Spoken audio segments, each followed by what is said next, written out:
O,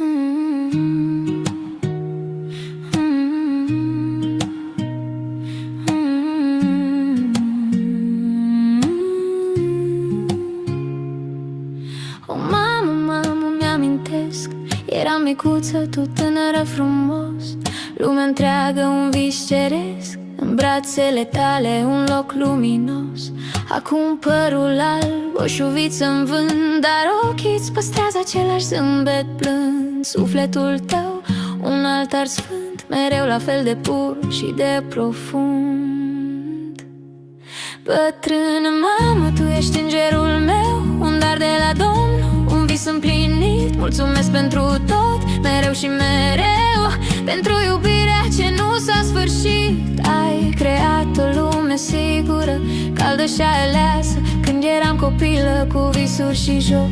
Acum pentru Aron și Yasmin o casă, un adăpost, un minunat loc. Viața mea e mai ușoară cu tine alături, ocrotitoarea mea, stâlpul meu de jar. Nu aș alege o alta din mii de gânduri.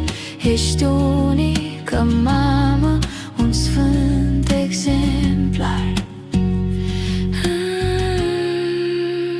Bătrână mamă, tu ești îngerul meu, un dar de la Domnul, un vis împlinit. Mulțumesc pentru tot, mereu și mereu, pentru iubirea ce nu s-a sfârșit. Bătrână mamă, tu ești îngerul meu, un dar de la Domnul, un vis împlinit. Mulțumesc pentru tot, mereu și mereu, pentru iubirea ce nu s-a sfârșit.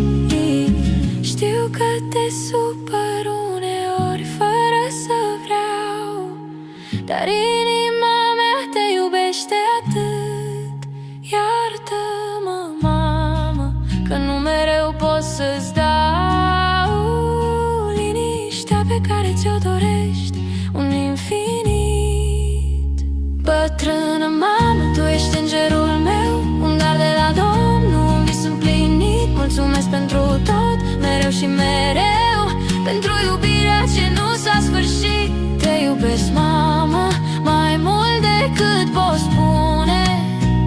Ești steaua mea, lumina mea pe pământ.